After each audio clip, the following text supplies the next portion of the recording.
Join us as we dive into the history, hauntings, and high strangeness of the world to try to better understand the paranormal. I will be your guide. I am paranormal researcher and investigator Eric Freeman-Sims. Welcome to the Unseen Paranormal Podcast.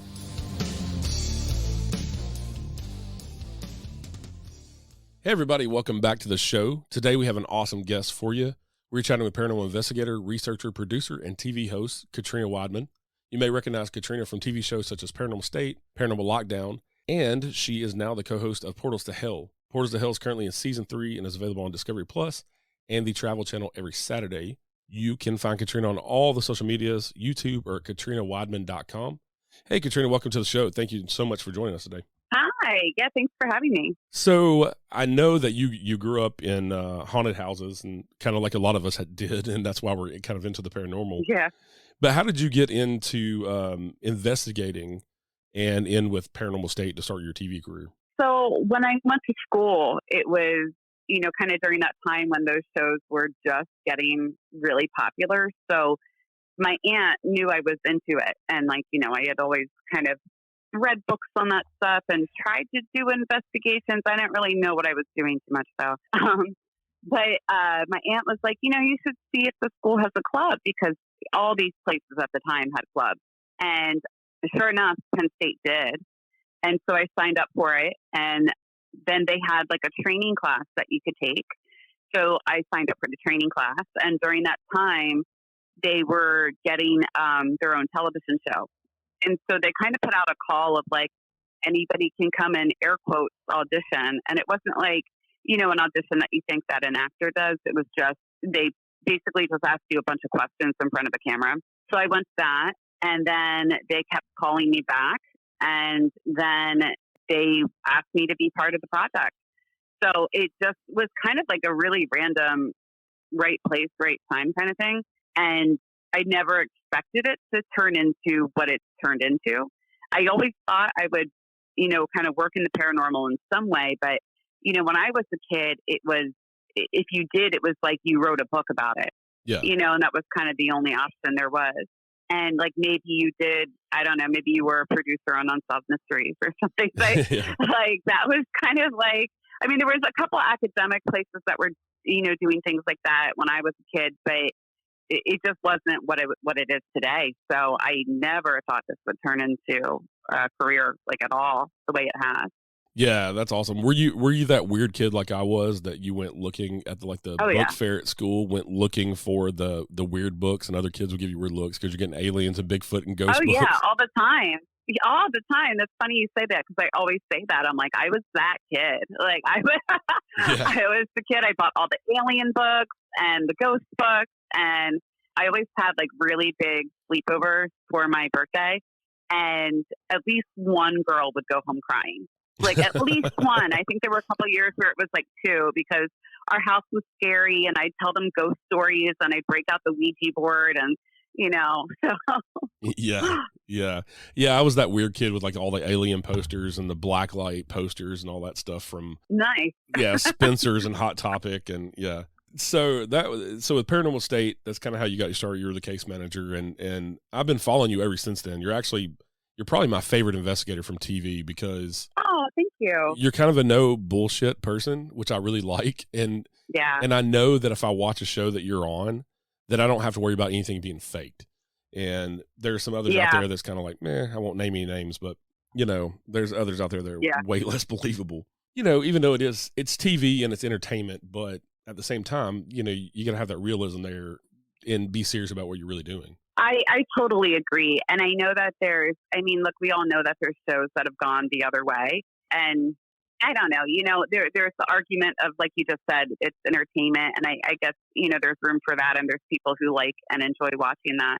But that's never been like why I did it. It's always been such I don't know if personal is the right word to say, but I think because I have had genuine experiences, I kind of feel like if you're going to like fake experiences or evidence, I don't know, like what's the point, I guess. Right. It's what I always question. I'm like, why would you say you had something happen if you didn't? Like, and I understand there's people who do, like, and certainly we've run across it when we've worked with clients, and it's, And it wasn't always like people purposely fake things. Sometimes there's things going on in their life and they don't understand maybe what they're witnessing, or maybe like we've had clients in the past that were kind of just going through really awful times in their life. And it was easier to blame the supernatural than the thing actually happening, so we've run into that. But outside of like that kind of stuff, I never understood why somebody would want to go on TV and like fake having an experience. It just, I don't know, never appealed to me. Yeah, and I think that cheapens other people's experiences, like people who aren't on TV that are watching this. I think it kind of, yeah, I kind of take it personally, like, you're making fun of me in a way, Right. Yeah. Yeah. I think and I'm the same way. Like when I'm at home and I watch anything on TV, I'm like, even though I work in TV, I like look at it with a skeptical eye a lot of times. One of the themes that I've kind of seen throughout Paranormal State, Paranormal Lockdown, and Portals to Hell is, and this just made me think, you're competing for the world record for sleeping in the most haunted places. I might be at this point. Yeah, all the shows you're on, you're always sleeping at the locations. Yeah, yeah. And it's funny because, lockdown, that was like the experiment. That was like the long experiment that we were doing. Right. But in Paranormal State, we did it for a couple of reasons. One, when the group started, we were poor college kids. I mean, like, you know what I mean? We were all living off of student loans and like second jobs and everything. And so it was like economically with the club, it was, hey, can we sleep at your house? And then on the other side of it, though, it was also, that's what all the OG investigators did back in the day, because it kind of bleeds into what we thought was Paranormal Lockdown and why we did it that way, is that if you're going to be investigating, you kind of have to be in that environment for as long as you can be, because I personally don't know how much call and response works. Yeah. There's times where it seems like it does. But then there's so many times I can tell you about where it doesn't work. And it just really comes down to being in the right place of the location at the right time and just happening to like encounter it. And then with portals, that's more like a motivated thing, as far as like if we have somebody that's like, hey, when I'm sleeping, this happens. Or if it's like a bed and breakfast that we go to, we'll kind of like be like, well, why wouldn't we stay there if it's bed and breakfast, Right. Because it gives us an opportunity to kind of just be there all the time and see if anything happens while we're there. So, yeah, I've tried to do the math. I'll really have to go back and like do the math to see how many places it's been. But if it's not at 100 already, it's got to be damn close. Yeah. Also, I hear you talk. You're one of the investigators that I see on TV that you talk a lot about what you're feeling in the moment. And I'm an empath and have been my whole life. And so I was just, do you consider yourself an empath or just sensitive or what? Because you're always, saying, and I believe in that too. And I tell other people I investigate with, tell me what you're feeling. Even if it's a personal experience we can't prove, it's still something that's happening. Right. Yeah. So I do consider myself sensitive. I don't really advertise it really, because I think it gets taken out of context sometimes. Yeah. But I've definitely have had like the dreams that come true, or the gut feelings about people, or like I'll just get like information about people that doesn't make sense for me to know. Like somebody I just met, I'll know something about them. And definitely when I go into locations, sometimes I'll be able to pick up on what somebody has experienced there before, or I'll kind of see it in like a third eye kind of way. And I'll be like, oh, okay, somebody has seen this shadow walk here and there, and it's not something I knew of previously. So I've had a lot of that stuff happen, and we definitely get criticism on the TV shows from people who are like, you're just talking about what you feel. And to me, I'm like, well, you're watching an investigation unfold, right? So when we're investigating without cameras, this is what an investigation looks like. We do talk about this stuff. Right. And I think there's also a misconception about how important that is and how equipment works. So there's no piece of equipment that can tell you there's a ghost, right? Because if there was, then a ghost wouldn't be under the paranormal umbrella. Right. If we were able to detect it with instruments, we would be able to figure out what it is, how it manifests, what are the qualities to that. So feelings become really important, because when you're interviewing people who have had experiences, or if you've had experiences yourself, you will always hear them describe what they felt in the moment. That's usually like a precursor to an event. Right. So when we are in a space and we feel off, or we feel like, hey, I'm feeling anxiety, I don't know why, or I feel cold and it doesn't make sense, or I feel uncomfortable, we take note of those things because they could be not only a precursor to a supernatural event, but it could also help lead us to an explanation for what's happening as far as natural occurrences. So if there is something in the environment going on, and say everybody gets a headache in this one place of the building, well, maybe there's an environmental reason for that. Right. Our bodies are really great instruments. And I think we're much better at detecting when things feel strange to us than we want to give ourselves credit for. And I always liken it to, if somebody's never had an experience and they're like, well, I don't really understand, like, what's the point of saying how you feel? I always liken it to when you have met somebody where you just get a bad vibe from them. Yeah. And you don't know why. You just get a feel, like there's no rhyme or reason a lot of the time. But you just get a vibe, and later, that vibe is proven correct. It's the same thing. It's just your instinct kicking in, and our instincts are survival tools. And not too long ago, I had somebody on my Twitter, and I looked for their name so I could give them credit because it's so smart and it's so true. But I was kind of talking about this on Twitter, and they were like, we're the only animals that ignore our instincts. Right. Because we're taught so much to reason it away. And I've certainly seen that in my life. And I think we're often taught, like, especially in the thing of when you meet somebody that gives you a bad vibe. I'm sure there's people, I know I've had this happen when I've said it about other people I've met, where like you have friends or family members being like, oh, you're just being paranoid. Right. And I think it's kind of like the same thing when we're investigating. Your body just sort of takes over and alerts you with the warning system of, hey, something's not right here. Pay attention to this. And whether it ends up being supernatural or explainable or unexplainable, kind of in that middle gray area, it's important to pay attention to and tag it so you can come back to it if it actually does lead to something. Yeah, and for me, I'm extremely sensitive to EMF, so I'm almost like a human EMF detector. Oh. Mm-hmm. If we put out EMF pumps, if I have one in my hand when it's pumping out EMF, the top of my head tingles. And so if we go into a basement where there's unshielded wires, it'll do the same thing. And so that kind of alerts me, hey, we need to look and see if there's high EMF fields around here that can explain some of the paranormal stuff. Yeah, and that's such a great point, because there was actually an old episode of Paranormal State, an investigation we did at a bar, and two of our team members, and there might have been like a crew member or two, I can't remember exactly, but definitely two of our team members felt, the high levels of EMF. And we didn't realize that there was EMF when they were feeling it, but their senses alerted us to check for that. And I mean, it was completely, what they were feeling was natural.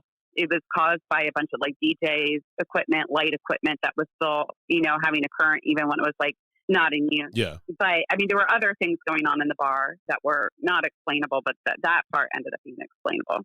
Yeah, I always thought it was funny, and I've pointed it out to a few other people that I've investigated with, and they had the same thing happen to them. So now they pay attention to it. So that's even like a practical use for saying what you're feeling. Yeah, and it's also like, again, investigating the supernatural, it's not proven yet. Right. So we have to be really diligent about tagging everything we experience, even if it's nothing.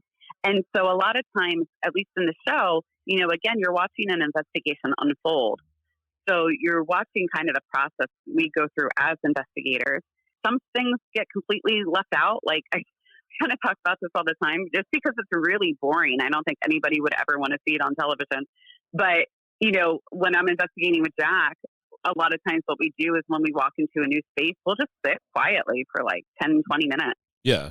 And just listen. Yeah, kind of get a feel of the space, and yeah. Yeah, and for like, what's the natural noise in the space? What are we hearing? So we don't accidentally, tag something that's a natural house noise for like a call and response kind of thing. But you never see that on TV because it's boring when you're doing it. So Yeah. I can't imagine people at home would be like, wow, this is really, Yeah. I'm glad I'm spending my time watching two people sit in darkness, not doing anything. Yeah, and I think that's what a lot of people don't understand is we, as investigators, that's what we do. Yeah. We do a lot of that, just sitting in the dark. Yeah. So over the years of me investigating, I've been doing this for 25 years. I've been investigating and researching kind of the same way. I grew up in a haunted house, and and kind of organically got into investigating. And of course, our ideas are always changing, and kind of more experiences you have, the more your ideas of the paranormal are changing. Do you think that the paranormal is multiple phenomena, or do you think it's just disembodied spirits? What is kind of your thinking on that? Because I've kind of come around to the fact that maybe some of it's time slips, some of it's interdimensional stuff, multiple things that would be called a haunting, kind of in that box. Yeah, I totally agree. And I think my viewpoint has changed dramatically since when I entered the field.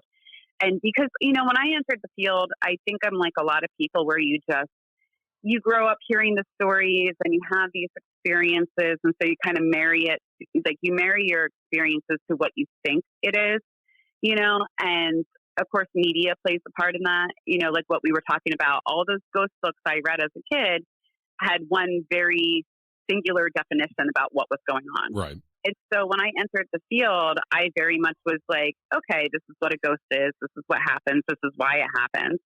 And then, when you get into the field and you realize how much goes into someone's experience, meaning kind of the way that they label their experiences, and you have to be really good at breaking that down and figuring out what's going on. And then, of course, we work with clients where we were able to figure out it was environmental or psychological or neurological. It kind of just opens up that whole can of worms of, oh yeah, hey, this actually isn't proven yet. And what does that mean? So where I'm at with it now is I'm very much a skeptic as far as what we think these things are, what we think causes experiences. But I'm a total believer that strange, unexplainable things happen. What those things are, I can't 100% say. And I think there's cases that I've been on that certainly suggest, hey, maybe it's this, maybe it's that, maybe it's this, but again, we can't definitively say that. And I always kind of like, I don't know if warning's the right word, but just preference is a good word for it. Like, you kind of just tell people about, like, when you're talking about the shows and like what you see on TV, and you brought it up, like the D word, right? That everyone talks about. So one of the things we do in investigations is it's really important to be well versed in different cultural beliefs, different religious texts and everything, because we do discuss those things on cases, because it is really interesting when you end up on a case where it seems to follow a belief system as far as the trajectory of activity or how it has affected people. And, we do kind of talk about those things of, well, what if it is that? Or, hey, in this culture, they believe this and that.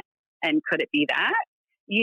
So it's a lot of like ping pong, back and forth of ideas. But, at the end of the day, we really don't know. So, my work always comes down to, here's what the person is telling us their experiences. So now we have to like really strip that down to get to what they actually saw happen or felt or experienced. Because people put on their own labels, and that's through our own filters that we've had our whole life, right? Right. And there's a lot of things that affect our filters, how we grew up, who we hung out with, or how we were raised as far as religious and cultural beliefs. Even if you have a lack of, well, I shouldn't say lack, but even if like you don't subscribe to any one religion or cultural belief, that's still a system that you believe in. So you have to strip all of that away and just get down to the kind of the meat and potatoes of someone's experience, and then go from there. Yeah. And talking about the D word, one of my favorite people who I know you're friends with that I've gotten to talk to, and she was probably the best person to talk to about the whole demon thing, was Michelle Belanger. Yeah. I love Michelle. Yeah. Good friend of mine. Yeah. She was amazing to have on the show, and just her breakdown and her definition of what she would call demonic or evil. One of the big things I say on the show all the time is if you're an asshole in life, you're probably going to be an asshole in death. So just because it's a negative thing, it doesn't mean that, it's a demon or demonic or evil. Right. Well, and it's also, we don't know, like, for example, I was scratched. And, when you hear people say, I was scratched, they always associate it with something negative. Right. And why that might be true in a lot of cases, and I'm speaking from cases I've been on, there seems to be a marriage between maybe more negative activity, and it kind of follows that trajectory that everything tends to be more negative or harmful to the person in that environment. But that's also our perception. So like a scratch seems scary, but we don't know how these things are able to manifest. Right. So it might not be something nefarious necessarily. Yeah, and the whole scratch thing, like I'm with you on that. Of maybe that's the only way that they can communicate. Who knows? We don't know, and Right. just because you look at it as evil, or the three scratches because of religion, it's the mocking of the Trinity supposedly, and all this other stuff. It's all just conjecture at this point because, like we've been saying, you can't prove any of this shit. So, right. Who knows? Right. Yeah, and that's kind of where I go back to I'm skeptical, but I'm a believer because I know these things happen. I know not every instance is supernatural. I know not every instance is unexplainable. But when you get down to the percentage of like say 90% of it we have an explanation for, there's still a percentage of things that happen that aren't explainable right now. And so that's where I'm like, okay, that we know stuff happens, but I don't necessarily think we have the right definitions and terms, labels, whatever you want to call it, associated with them right now. And I'm more in the camp of until we can disprove, then I think everything's on the table essentially. Right. Yeah. And to your point about going and investigating, one of the mantras I've kind of taken on, and I forget where I heard this, but we don't go in investigating hauntings. We go investigating the stories of a haunting. Yes. Yes. I think that's great mantra because that it is part of what we do is when we get called in or we ask a place if we can go in, because of the activity that people have been reporting. I think it's really important to document the stories. Yeah. And that's part of what I love.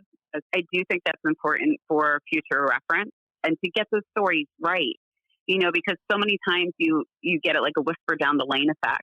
And so, especially for TV, we always try to track down the original person, where it came from. Where did the story come from? Can we talk to them?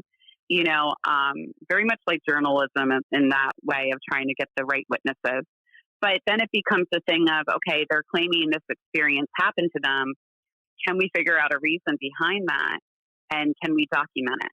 So to me, I'm not out to really disprove or prove to anyone either way. Right. Like what my goal is to preserve the stories really, because I do think they're important, but also document the experiences people are having. And then the third part is, can we find an explanation behind it either way, whether it's explainable or not?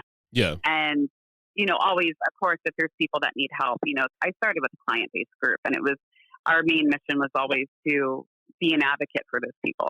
Yeah. And that's, I've kind of evolved. I started out, especially watching ghost hunters on TV when they first come around. And I was already kind of investigating before then without really knowing what a ghost hunter was or how to do, any of it. Right. Yeah. But yeah, I started out thinking, I'm going to go out here and prove, these things exist. I'm going to prove to myself and I'm going to catch evidence and prove to other people. And now 25 years later, I'm pushing 40 and I'm like, I don't have anything to prove to anybody. Like, I'm just trying to prove to myself that the experiences that I've had, that I'm not crazy, Yeah, it's kind of funny, the journey that a lot of us investigators go on, how, as far as where we start to where we end up. Yeah. Very different. Yeah, it's especially the more I talk to people here on the show and get different points of view and stuff, the more my own points of view kind of change and I think of things differently. But yeah, and like you were saying, going into investigate and kind of documenting those stories of what's happened to people, I think like you, that folklore is very important, and to get it from the source. Mm-hmm. And also that kind of helps keep the history of that place alive too at the same time. Yeah, and that's I find a lot of people who are into the supernatural, it's not just like the ghost stories they're into history, they're into preservation, they're into wanting to preserve and document those stories. So it's funny that we all kind of have that love. Yeah.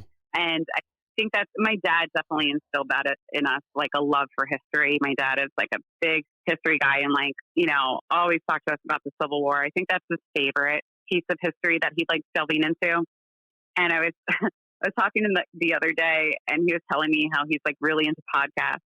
And I'm like, oh, cool. What podcast are you listening to? And he's like, Civil War stuff. He's like, there's so much information. I'm like, there is. So, I think it's funny, like when I'm looking at my parents and maybe aside from my own personal experiences growing up, maybe how I landed at this point in my life. My mom was very like artistic and very much into ghosts and had her own experiences, and her whole side of the family had experiences. And then my dad is like very scientific. I wouldn't necessarily say he's a believer, and but like a lover of history. So it's kind of funny, like the marriage of their two perspectives kind of melded into me. Yeah, that's pretty awesome. Yeah, I grew up in a family similar that most of my family, a lot of them are into the paranormal, and they've lived in haunted houses and things like that. And then I've just had a love of history since I can remember, and love going to these historical places. And so now that I can marry the two of them together and do all this research, and also go and do events and help, some of these historical places keep their doors open through the paranormal, I think it's pretty awesome as well. Yeah, and that's another thing. I think that gets overlooked a lot if you're not in the field itself. One of the great benefits that come out of not only events, but private ghost hunts that happen, and even the TV shows, right, is that we are able to put money into these locations. Like I know one of the places we did for Paranormal Lockdown, the location fee we paid them ended up going so they could put a new roof on the building. Wow. Yeah, and that's always so great to hear that, part of what you're doing is helping preserve a historically significant place. Because I get pretty angry here in America because we don't have the same level of protection for historical places that, like, for example, the UK has. Yeah. And so I'm always happy when we can help a place stay standing and preserve their history. That's always nice.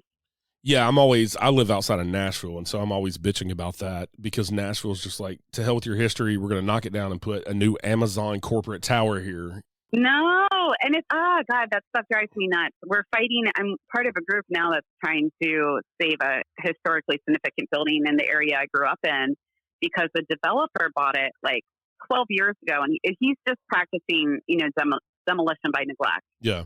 And, he wants to build like 29 condos on this property, and their original plan when he bought the property was like, I'm going to save the building and still build my 29 condos. And so the township was okay with that, or the borough was okay with that. Then they just like let it sit. And now they're like, can't save it. Sorry. And so like, everyone's like, what the hell? It's just, obviously not every developer does that, right, and not every builder does that. There's enough of them. And there's so many loopholes, at least where I live, where they can just basically go in and be like, not savable. And that's all they need to say to get a permit to demo. So there's like no check balances of historical properties, Yeah, there was a situation here a couple of years ago on the west side of Nashville. It was a piece of private land, and it's probably about 2 acres, and this house was there, and the house burnt down. And so they sold the land to a developer because it's right on the main strip. And so they sold the land to the developer. Well, the developer got to digging, and they unearthed stone box graves from Cherokee Indians. Whoa! Yeah, and so the state archaeologists come out and basically told them they could do whatever they wanted. And so they just moved the box graves and built their fucking strip mall there anyway. Oh, no. Yeah. Is it really haunted? Well, every time I go by there, I'm like, I hope you're haunted, because that's just ridiculous. I hope the ancient ghost haunts you. Yeah, and it would have been one thing if they would have got the Cherokee involved in it and done like a ceremony to move the graves, that type of stuff. No, the state just gave them carte blanche. The state just told them you have to move them here. We don't care how you move them. And so there was no like archaeological dig. There was no nothing. And so, yeah, that's the state of Nashville right now, since it's the it city and everybody wants to come here and move here. That's how Nashville's going. Yeah. Yeah. Well, no, I was telling you before we just got on, to recording, we were just in Tennessee for vacation. We went to the Smoky Mountains in Gatlinburg. Oh, yeah. Yeah. I'd never been to that part before, and it was amazing. Yeah. But I was really surprised with how crowded it was. Because, we're in the off season too, for the most part. And it was just, it was packed. So I'm not surprised. Yeah. Smoky Mountain National Park is actually the most visited park in the country. I know. I was reading that when I was on my pamphlet. Yeah. I was reading that. And there's like 12 million visitors a year. I was like, oh my gosh. Yeah. Yeah. Very packed towns, but Pigeon Forge was packed. Gatlinburg was packed. So I'm not surprised Nashville's seen. It's Nashville. Nashville's an amazing city too. I love living here. This is home. I would never live anywhere else. Mm-hmm. Yeah. Nashville's cool. But yeah, I don't know. I think that's the other thing, I'm trying to think of a good example. There's a couple, but Penhurst is actually a good example of this, where I think sometimes they get dogged a little for the fact that they have like a haunted house Yeah. that they run, because it was where a lot of tragedy happened. But they also do a really, really amazing job at preserving the history and telling people like the real story. And the thing is, like, their ghost hunts and having TV shows come in and allowing people to go there and doing things like the haunted house allows them to dig into the preservation side, allows them to keep the buildings up, allows them to have their museum that they're continuously building. So I think what you find more often is people that just want to really preserve the things that I personally think we far too often lose in our country. Yeah. Yeah. I agree. And I love doing events and helping these historical locations. And I've got quite a few coming up this year, as I'm sure, you've got plenty of events too. Before our time is up here, I just wanted to ask you about what are some of the what the fuck situations that you've been in? Because you spent the night in a lot of these places, and some of the most notorious places, haunted places, even over in England on Paranormal Lockdown. Y'all over there? Yeah. Well, honestly, it's funny because I think it comes back to the history.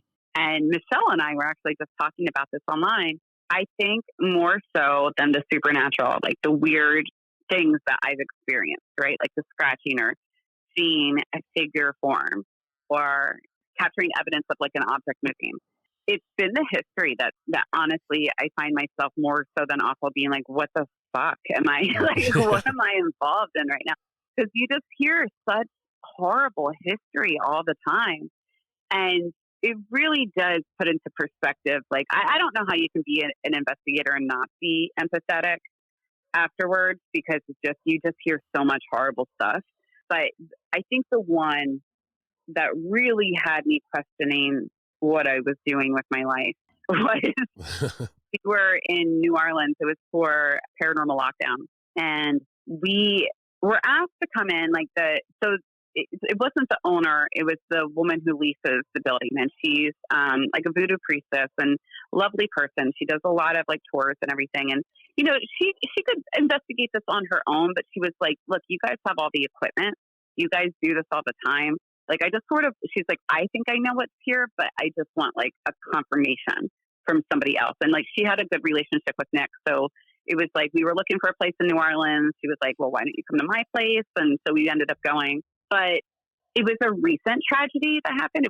When we were there, it had only been 10 years, and it was a murder-suicide. And the guy did not take his life in the building. He took his life somewhere else, but he did take the life of his girlfriend in that building, and in a very gruesome way.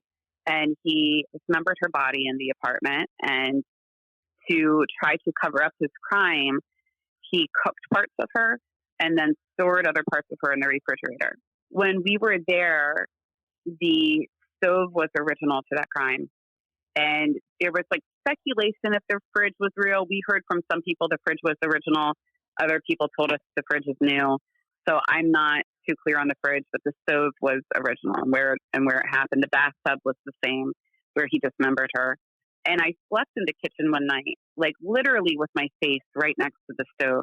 And I remember waking up, and sometimes like on lockdown, we're so exhausted that like you have those moments of waking up and you don't realize where you are. Yeah. Because like in your head, you think you're at home, and then you're like, wait, I don't know where I am. And I remember waking up kind of like, where am I? And when I opened my eyes, I was staring at that stove. And I had that moment of like, what the fuck am I doing with my life? I'm like, I don't think this is healthy, Right.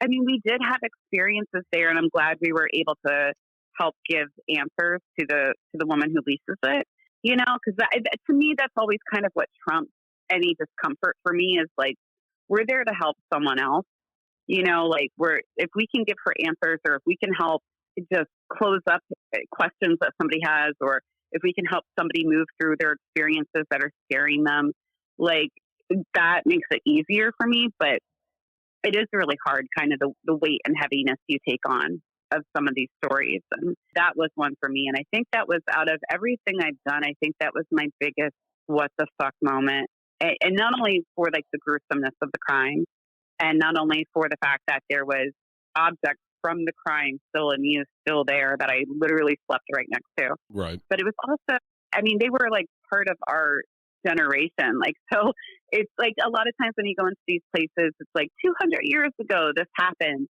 Right. And so you're kind of viewing it from a different way. It's more observational, you know, because you're looking at it as this is history.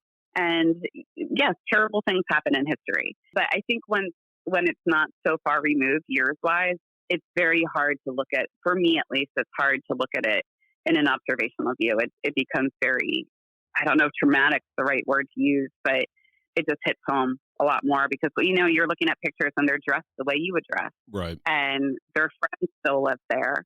And like, you know, it's very close to home at that point. So I would say that's probably my biggest WTF moment. Yeah. Yeah. I understand what you're saying. Cause with it just happening 10 years ago, it's a lot more relatable. Like you're saying, looking at pictures and they're dressed like you and you could imagine them still being alive. Yeah, absolutely. And it was also, you know, he had a lot of people, kind of like the rumor down there is that he went berserk because they lived above a voodoo shop. And, you know, that's like the romantic, weird, supernatural story that sometimes comes out of tragedies. Yeah. And like, obviously we know voodoo gets a bad rap and it's not portrayed the way that the religion actually is. Right. But the guy, I think what really also hit home, and I think, you know, if you were like cognizant and like, meaning like not a child in 2001, I think everybody can relate to this, but he was a soldier and in Afghanistan. And from what we gathered, it seemed like he never got the help he needed when he came home. Yeah. So not to make an excuse for his crimes, obviously, but it just becomes a thing of like, I had friends that went to Afghanistan. I had family that went to Afghanistan. And it just, again, it just brings it home of like, this is such an awful situation. Right. And we're talking like, you know, it just, yeah, that one really it still affects me. I'm still having trouble like kind of figuring out, you know, my head from that investigation. Yeah. All right, Katrina. Well, I thank you so much for coming on today. Like I said earlier, season 3 of Portals of Hell is airing now, and it's out a new episode every Saturday on the Travel Channel or Discovery Plus. Yes. And we have 13 episodes and really cool locations. We had such enthusiastic people on our team this year that just like really went above and beyond to find really cool locations. And some of them have never been on TV before. So we were really excited about that. Yeah, I'm excited to see what's coming up here. But thank you so much for coming on today and chatting. I had a great time. Yeah, thank you, Eric. I did too. All right, everybody. Stay safe out there. We'll see you next time. Have a good day. Join us next time for a new episode of The Unseen Paranormal. Until then, head over to the Unseen Paranormal Lounge on Facebook for all the latest updates and discussions about the show. You can also find us on Instagram, Twitter, or at unseenparanormalpodcast.com. And please rate, review, share, and subscribe to help more people discover the show. The Unseen Paranormal Podcast is proud to be the ambassador for paranormal for Verbal.com. A big thank you to my friend Chris Lips for the awesome theme music. You can find more of his music on Apple, Amazon, or Spotify. And as always, thank you for listening. You have come to the end of